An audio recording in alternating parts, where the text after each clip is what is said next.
The morning alarm rang through the United Nations Space Command building in Geneva. Admiral Jake Morrison walked quickly down the long hallway toward the main control room. His boots made sharp sounds on the metal floor. Something was wrong. The emergency lights were flashing red and people were running everywhere. "Sir, you need to see this right now," said Commander Lisa Hayes as she met him at the door. Her face was pale and her hands were shaking. She led him to the biggest screen in the room. Jake looked up and felt his heart stop. The screen showed space around Earth, but it was not empty like usual. Thousands of strange ships surrounded their planet. The ships were long and thin, made of what looked like blue crystal. They formed perfect circles around Earth, blocking every escape route. "How many?" Jake asked quietly. "We count over 15,000 ships, sir. They appeared all at once about 10 minutes ago. No warning. Our satellites didn't see them coming," Lisa said. Jake stared at the screen. Each alien ship was at least twice as big as Earth's largest space station. Their hulls seemed to glow with a soft blue light. He had spent his whole life preparing for this moment, but now that it was here, he felt very small. "Sir, we're getting a message," called out Lieutenant Ben Rogers from his station. "It's coming from the big ship in the center." The main screen changed. Now it showed the inside of an alien ship. A tall creature stood in the middle of the room. It had blue skin that you could see through, like glass. It had 4 arms and eyes that glowed white. When it spoke, its voice was cold and flat. "People of Earth, I am Commander Zix of the Zephyrian Confederation. Your planet is now surrounded by our fleet. You have exactly 72 hours to surrender, completely. If you do not surrender, we will destroy every city, every building, and every living thing on your world." The alien paused and moved closer to the camera. "Do not think about fighting us. We have studied your species for many years. Your weapons are weak. Your ships are slow. Your technology is like toys compared to ours. Surrender now, and some of you may live as our servants. Refuse, and you will all die." The message ended. The room was completely quiet. Jake could hear his own heart beating. Around him, 50 of Earth's best military officers stared at the screen with shock and fear. "Get me President Carter on the secure line," Jake said. His voice sounded calm, but inside he was screaming. While they waited for the connection, Jake looked at the tactical display again. The alien ships were positioned perfectly. They had ships above the North Pole, ships above the South Pole, and ships in rings around the middle of the planet. Every major city was directly under at least 3 alien vessels. "Sir, the President is ready," said Rogers. President Helen Carter appeared on a smaller screen. She was in the White House Situation Room, surrounded by her advisors. Her gray hair was messy and her eyes were red. She had clearly been woken up for this emergency. "Admiral Morrison, tell me this is some kind of mistake," she said. "I wish I could, Madam President. We have confirmed 15,000 alien warships in Earth orbit. They have given us 72 hours to surrender or face complete destruction." The President closed her eyes for a moment. When she opened them, Jake saw something change in her face. The fear was still there, but now there was also anger. "Admiral, what are our options?" Jake looked around the room. Every officer was listening carefully. "Honestly, Madam President, our conventional forces cannot fight this fleet. If even half of what our intelligence says about their technology is true, we would lose any direct battle in minutes. So you're saying we should surrender?" "No, ma'am. I'm saying we need to consider all possibilities. There may be options we haven't discussed yet." On the other side of the room, Dr. Kevin Blake was sitting at a computer terminal. He was typing very fast and sweating. Kevin ran the most secret project in human history. For 30 years, he had been preparing for exactly this moment. His hands were shaking as he entered his security codes. A message appeared on his private screen. "Phantom Protocol activation requested. Enter authorization code." Kevin looked around the room. Nobody was watching him. Everyone was focused on the President and the Admiral. He typed in a long series of numbers and letters. The computer asked him to confirm. "Are you sure you want to activate Ghost Fleet? This action cannot be undone." Kevin's finger moved toward the Enter key. If he pressed it, everything would change. If he didn't press it, humanity might end in 3 days. Meanwhile, in the main conversation, President Carter was speaking to the nation's top military leaders through video links. General Bob Taylor from the Air Force looked grim. Our best fighter jets can't even reach most of their ships. Our missiles would be useless against their shields. Admiral Susan Clark from the Navy shook her head. Our submarines and surface ships are completely helpless against a space-based threat. We built our military to fight other humans, not aliens. What about our space assets? Asked the president. Jake looked at his notes. We have 12 military satellites with weapons. The aliens could destroy all of them in seconds. We have 3 space stations. They're completely defenseless. We have 47 ships capable of spaceflight, but they're mostly for exploration and supply runs. The president was quiet for a long moment. Outside the White House, Jake could see crowds of people gathering. News of the alien fleet was spreading fast. Soon panic would spread across the world. I need options, people. I will not surrender the human race without a fight. Dr. Blake made his choice. He pressed enter, far away, hidden in secret bases across the solar system. Computers began waking up systems that had been sleeping for decades. In asteroid mines, automated factories started their final production runs. On the dark side of the moon, massive doors began to open for the first time in 20 years. The trap was about to be set. 50 hours remained until the alien deadline. Around the world, people were filling the streets in panic.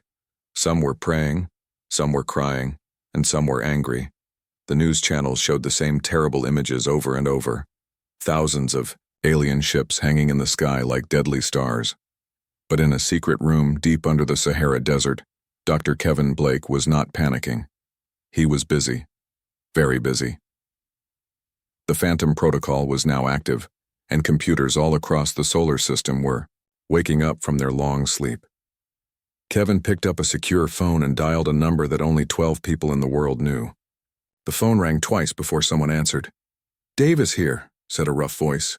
"Colonel Ryan Davis, this is Blake. Phantom Protocol is active. How long until your birds are ready to fly?" There was a pause.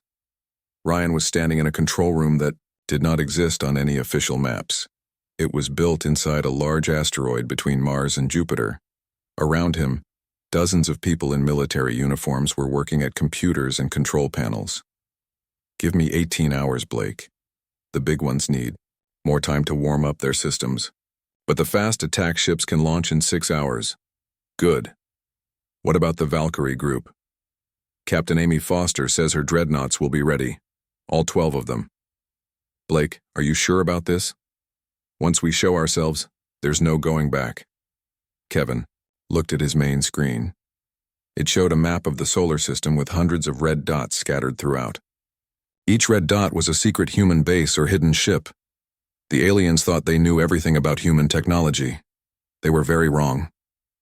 "Ryan, 30 years ago, we made a promise. If aliens ever came to destroy Earth, we would be ready. Today, we keep that promise." Kevin hung up and opened another channel. This one connected him to a moon base that was completely hidden from Earth's telescopes.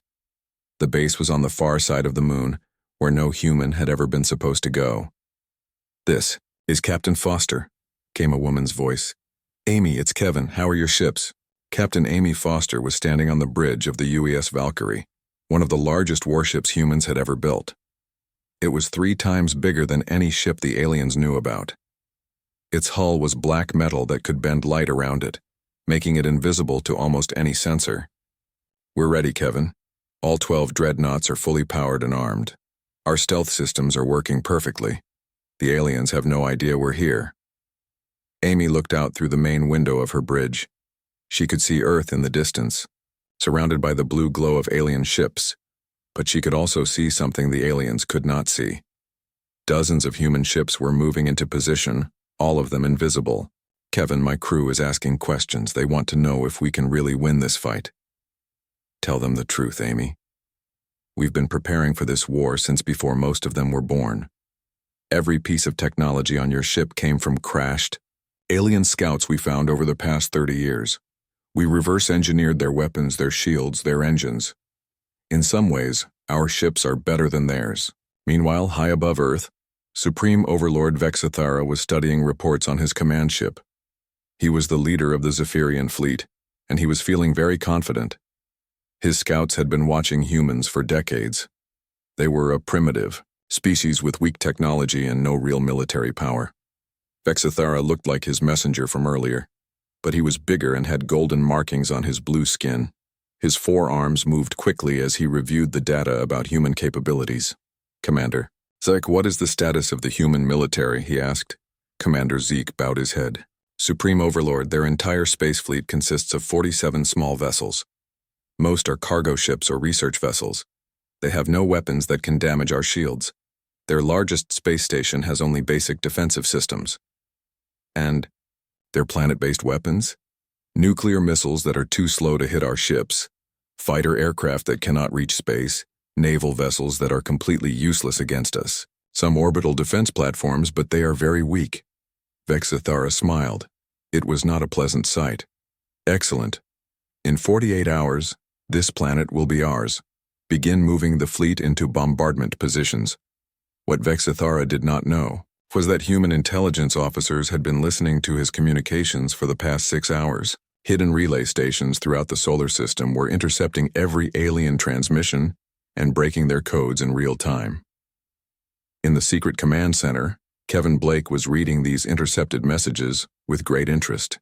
He picked up another secure phone. "Morrison here," came Admiral Jake's voice. "Jake, it's Kevin. I need you to do something very important. In about 12 hours, I want you to order all visible human military assets to begin a fake retreat. Make it look like you're giving up." "Kevin, what the hell are you talking about?" "The President expects me to coordinate our defense." "Jake, trust me. The President knows about Phantom Protocol. She's known for 10 years. Right now she's giving speeches about never surrendering because that's what the aliens expect to hear. But when the time comes, she'll order the fake retreat." 2. Admiral Jake was quiet for a moment. Around him, his officers were still working frantically to prepare Earth's official defenses. They had no idea that the real defense was happening in secret. "How many ships do we really have, Kevin? How many do you think?" "I don't know.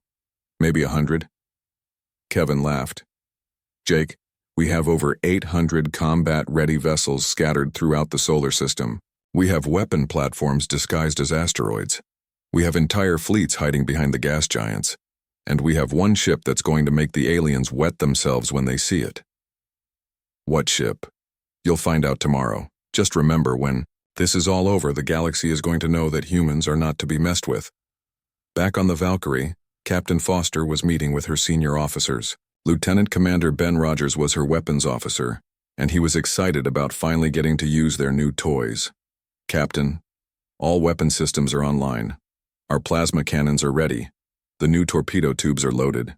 And the special surprise package is armed and ready. What about the other ships in our group?" "All 11 sister ships report ready for combat. The Atlanta, the Berlin, the Cairo, the Delhi, all of them. We've been training for this moment for 15 years. Amy nodded. Tomorrow, the aliens would learn that humans were much more dangerous than they looked. Far away, in the biggest secret of all, Captain Nathan Cross was preparing for the moment that would change galactic history forever. His ship was so large that it had its own gravitational field. It had been under construction for 25 years, built entirely from alien technology that humans had secretly acquired. The countdown to humanity's revelation had begun. 6 hours remained until the alien deadline. Around Earth, the Zephyrian fleet was moving into their final attack positions. Supreme Overlord Vexathara watched from his command ship with satisfaction. Everything was going exactly as planned. On Earth, the streets were full of scared people. Some had given up hope and were saying goodbye to their families. Others were still angry and shouting at the sky. The news reporters kept showing the same images of alien ships getting closer and closer to the planet. But Admiral Jake Morrison was not watching the news. He was in his command center, preparing to give the hardest order of his career. President Carter had called him 20 minutes ago with instructions that made his stomach hurt. "All station commanders, this is Admiral Morrison," he said into his microphone. His voice was being broadcast to every human military base in the solar system. "I am ordering a full strategic withdrawal. Repeat, All forces are to fall back to minimum safe distance. Around the command center, his officers stared at him in shock. Commander Lisa Hayes stepped forward with tears in her eyes. "Sir, you can't be serious. We're just going to give up?" Jake looked at her with eyes that were very sad but also very determined. "Lisa, I am ordering all orbital defense platforms to power down. All military satellites are to withdraw to safe distance. All space-based assets are to retreat immediately. But sir, that leaves Earth completely defenseless." Jake turned away from her. He could not tell her the truth. "Not yet. Those are my orders. Carry them out." High above Earth, the Zephyrian fleet commanders were watching the human retreat with amusement. Commander Zik reported to his supreme overlord with obvious pleasure. "Sir, the humans are doing exactly what we expected. Their defense platforms are shutting down. Their satellites are moving away. Their few military ships are running away as fast as they can." Vexthara nodded with satisfaction. "Excellent. How long until we are in optimal bombardment position?" 30 minutes, Supreme Overlord. All fleet groups report ready to begin the final assault." "Good. Once we are in position, we will give the humans one final chance to surrender. If they refuse, we will destroy their 10 largest cities as an example. That should convince the rest to submit." What Vexthara did not know was that every retreating human vessel was actually moving into a carefully planned position. What looked like random panic was actually the most complex military operation in human history. Deep under the Sahara Desert, Dr. Kevin Blake was coordinating the movement of 800 hidden ships. His computer screens showed dots of light moving throughout the solar system. Red dots were human ships. Blue dots were alien ships. In 30 minutes, the red dots would be exactly where they needed to be. "Colonel Davis, report status," Kevin said into his headset. "All stealth vessels are in position," came Ryan's voice from his asteroid base. "The aliens have no idea we're here. My attack squadrons are ready to launch on your signal, Captain I. Foster, what's your status?" Amy's voice came through clearly from the Valkyrie. "All 12 dreadnoughts are in position behind the moon. Stealth systems are at maximum power. We're completely invisible to their sensors." Kevin smiled for the first time in 3 days. "Perfect. What about our special surprise?" "Captain Cross reports the Liberator is ready. Kevin, when that thing decloaks, it's going to scare the hell out of everyone in the solar system." Meanwhile, the fake retreat was continuing perfectly. Human cargo ships were broadcasting panicked distress calls as they fled from the alien fleet. Military vessels were sending out surrender requests. Even the space stations were powering down their life support systems as if they were being abandoned. Lieutenant Commander Ben Rogers was piloting one of the fleeing cargo ships. His vessel looked like a simple transport, but hidden inside its cargo bay were enough weapons to destroy a small moon. He was supposed to look scared, so he sent out a fake distress call. "This is cargo ship Blue Star. We are carrying civilian refugees. Please don't shoot us. We're trying to get away from the battle zone." The aliens let him pass without even scanning his ship. They had no idea that Blue Star was actually carrying the most advanced torpedo systems humans had ever built. All across the solar system, similar scenes were playing out. Ships that looked like helpless civilian vessels were actually disguised warships. Research stations that appeared to be shutting down were actually weapon platforms preparing for battle. Even some of the fleeing refugees were actually elite military units moving into position. Back on Earth, President Carter was preparing to give her final speech to the nation. She stood in the Oval Office looking very tired and very sad. The cameras were ready to broadcast her words to the world, but before she began, she received a phone call from Dr. Blake. "Madam President, we are go for Operation Ghost Fleet. All assets are in position." Carter closed her eyes and took a deep breath. For 10 years she had known this day might come. For 10 years, she had helped hide the greatest secret in human history. "Kevin, are you sure we can win this?" "Ma'am, in about 20 minutes the aliens are going to discover that they made a very big mistake when they decided to threaten humanity." Carter nodded and hung up the phone. She looked at the camera and began her speech. "My fellow Americans and citizens of the world, for the past 3 days, we have faced the greatest threat in human history. A powerful alien force has surrounded our planet and demanded our surrender. She paused and looked directly into the camera. Her voice became stronger. I want to be clear about something. The United States of America will never surrender. Humanity will never bow down to alien tyranny. We may appear weak to these invaders, but they are about to learn something very important about the human race. Around the world, people watched, their president with confusion.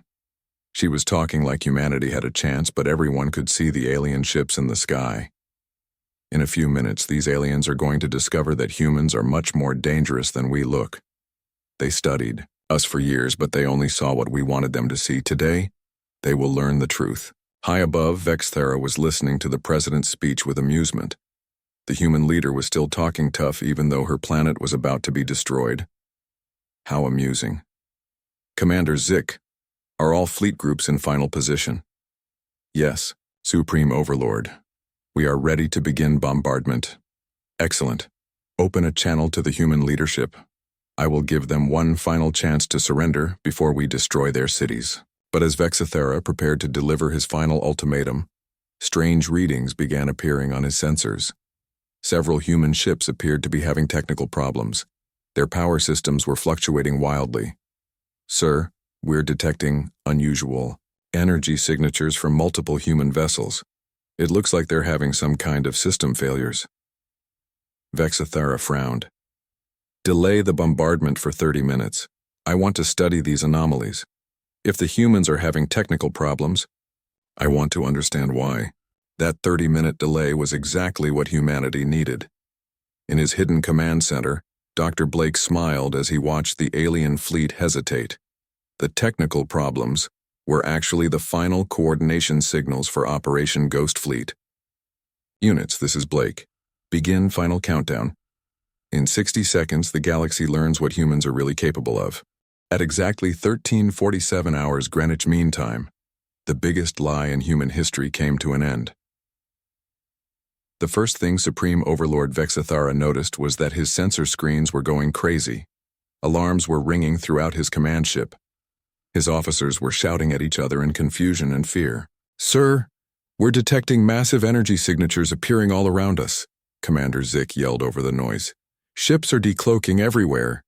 Vexthera stared at his main display screen in complete shock.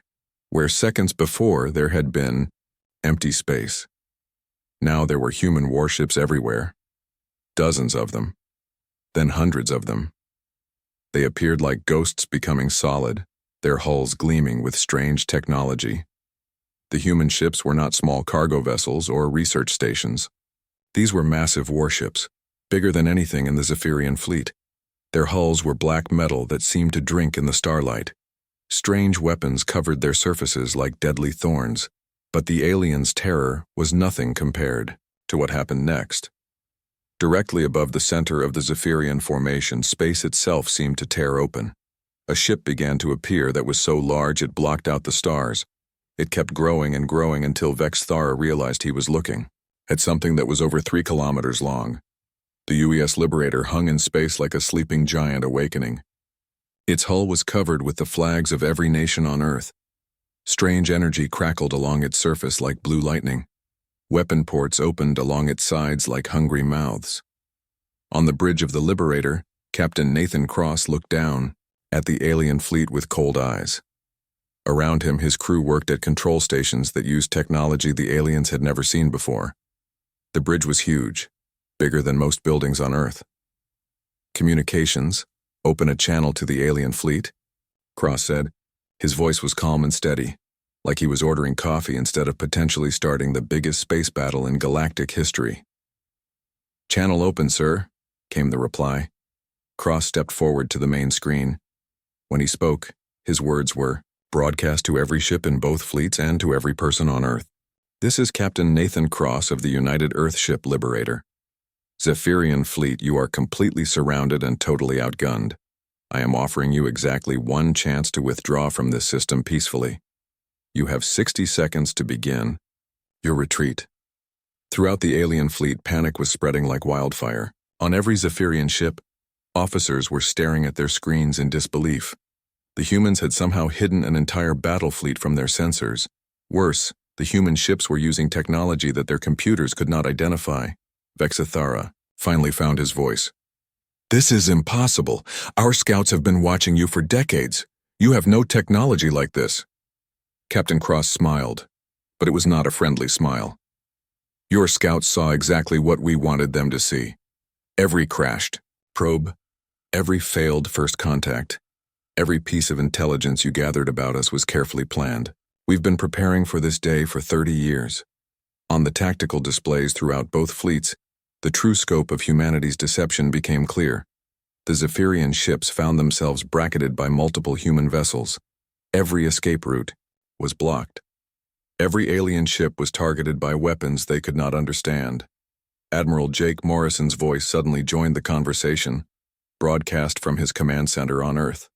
The same man who had ordered the retreat just hours before now spoke with complete confidence.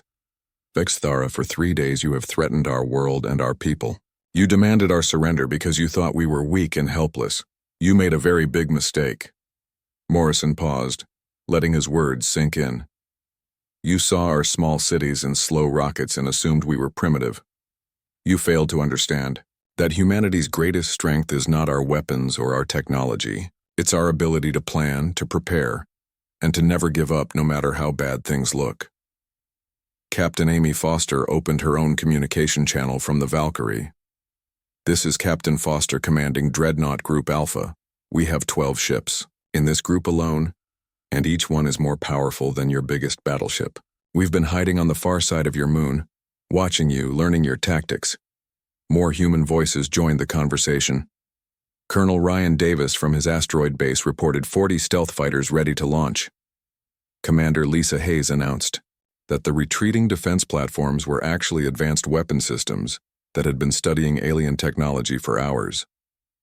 But the most shocking revelation came from Lieutenant Commander Ben Rogers, whose civilian cargo ship had been allowed to pass through the alien lines. "Zephyrian Fleet, this is Lieutenant Commander Rogers. My ship has been sitting inside your formation for the past 2 hours. You thought I was a helpless refugee. Actually, I'm carrying enough firepower to destroy half your fleet from the inside." All around the Zephyrian formation, other civilian ships were revealing their true nature. Cargo vessels opened hidden weapon bays. Research stations unfolded massive gun batteries. Even some of the panicking refugees turned out to be elite military units in disguise. Dr. Kevin Blake's voice came through on a priority channel that reached every ship in both fleets.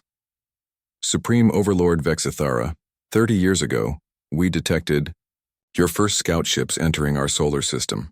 Since that day, we have been preparing for exactly this moment." Blake continued, his voice filled with quiet pride. "Every piece of technology you see here was built using knowledge we gained from your crashed probes and failed reconnaissance missions. We reverse-engineered your weapons, improved your shield designs, and created engines that are faster than anything in your fleet." The tactical situation was now completely clear to everyone. The Zephyrian fleet, which had seemed so powerful just minutes before, was now trapped in the middle of a formation of superior human warships. Every alien vessel was outnumbered and outgunned. Vexithara looked at his tactical display with growing horror. His 15,000 ships were surrounded by nearly 200 human dreadnoughts, plus hundreds of smaller attack craft, plus weapon platforms that had been disguised as asteroids and space stations. "This cannot be real," he whispered. Captain Cross heard him through the open channel. "Oh, it's very real. And this is just the beginning. What you're seeing here is our home defense fleet. We have ships and bases throughout the galaxy that your scouts never found. Humanity has been spreading among the stars for decades, learning, preparing, and waiting." Cross leaned forward, his eyes hard as steel. "You came here thinking you could easily conquer a primitive species. Instead, you've discovered that humans are probably the most dangerous species you've ever encountered. We don't just fight to win. We fight to make sure our enemies never threaten us again." The 60 seconds Cross had given them were almost up. Throughout the Zephyrian fleet, ship commanders were sending panicked messages to their supreme overlord, asking for orders. Some wanted to fight. Others wanted to surrender. Most just wanted to run away as fast as possible. Vexithara realized he had 3 choices: He could order his fleet to attack and probably lose every ship. He could try to run and maybe escape with some of his forces. Or he could surrender and hope the humans would let him live. He looked at his tactical screen one more time. The human ships were not just surrounding his fleet. They were positioned with mathematical precision, using his own formation against him.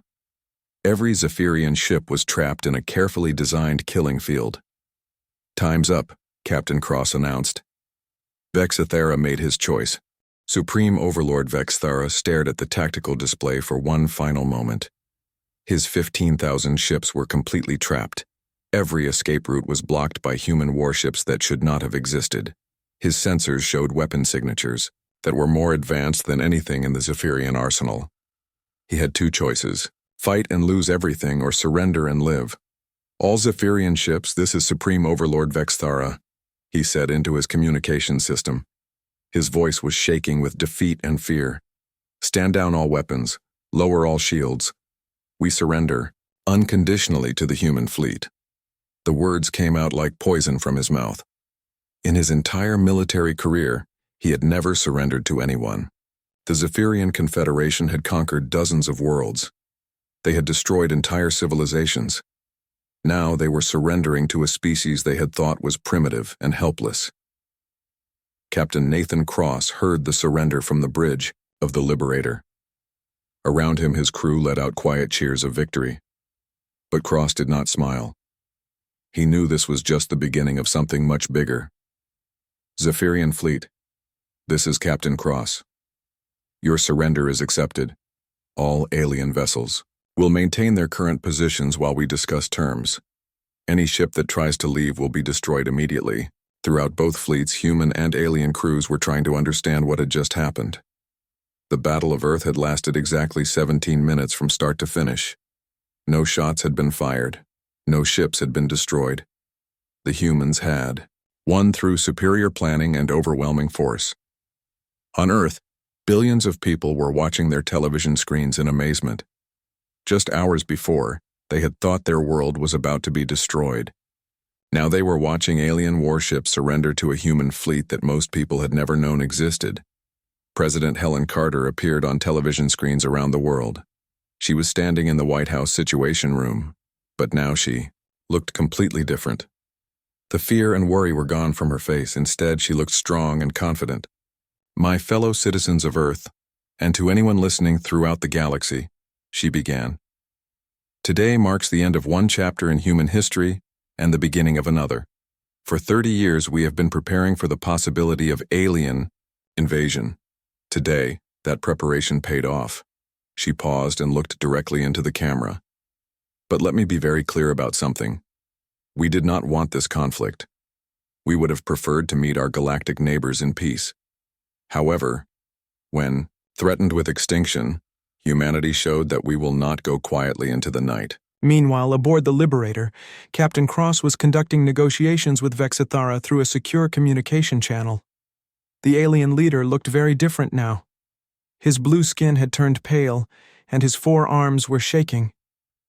"Captain." "Cross, what are your terms?" Vexithera asked quietly. "First, you will immediately withdraw all Zephyrian forces from the solar system. Second, you will broadcast our conversation to every world in your confederation. They need to understand what happened here today. Third, you will provide us with complete star charts showing the location of every Zephyrian colony and military base." Vexithera's eyes widened. "You want our military secrets?" Cross nodded. "We want to make sure this never happens again. From now on, the Zephyrian Confederation will inform us before making any military moves anywhere in the galaxy. You will also immediately release any slaves or conquered peoples you are currently holding. And if we refuse?" Cross gestured toward the main screen, which showed the massive human fleet surrounding the alien ships. "Then we will follow you home and have this conversation with your government directly. I don't think you want that." Dr. Kevin Blake was listening to the negotiations from his command center under the Sahara Desert. Around him, technicians were already beginning to shut down some of the secret systems that had made the victory possible. But many others would remain active. The age of human hiding was over. Blake opened a communication channel to governments around the world. This is Dr. Blake to all world leaders. Operation Ghost Fleet has been completed successfully. We are now ready to begin Phase 2 of the Phantom Protocol. Phase 2 involved revealing humanity's true technological capabilities to the rest of the galaxy. Hidden bases throughout the solar system began transmitting signals that would reach every star system within 50 light-years. The signals carried a simple message.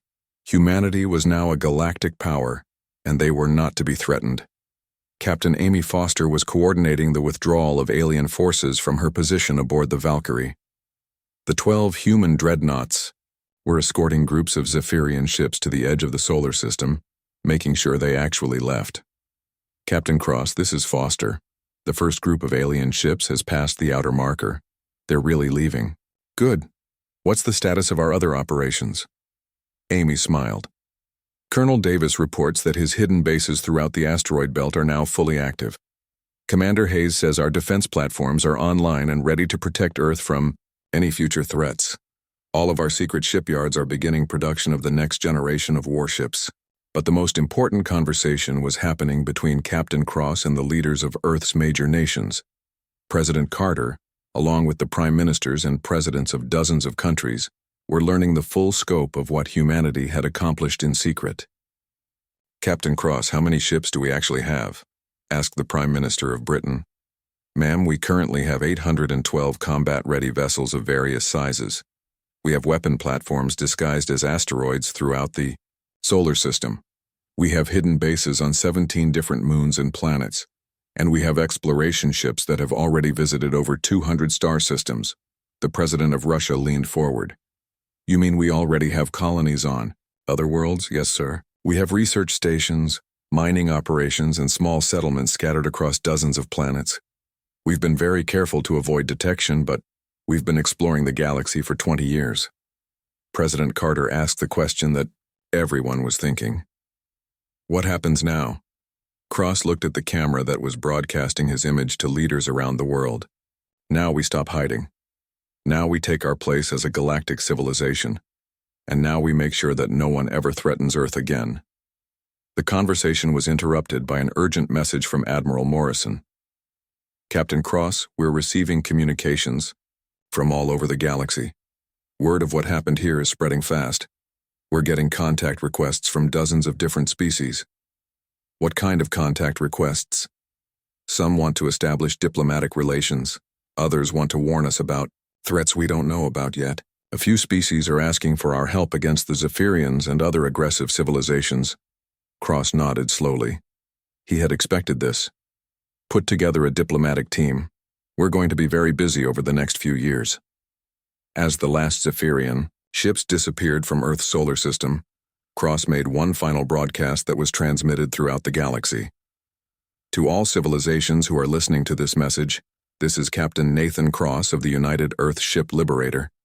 Today, humanity revealed itself to the galaxy not through conquest or aggression, but through the defense of our home world. He paused, choosing his words carefully. We never wanted war, but we were always prepared for it. We spent decades learning about the galaxy while remaining hidden, preparing for the day when we might be threatened. That day came, and we were ready. Cross looked directly into the camera. Now that you know what we are capable of, we hope we can work together to build a better galaxy for all species. But let this be a warning to anyone who might think about threatening human worlds or human people. What you saw here today was just a small sample of what humanity can accomplish when we are truly motivated. The transmission ended, and for the first time in 3 days, Earth was truly safe. Humanity's age of hiding was over. Their age of galactic influence had begun.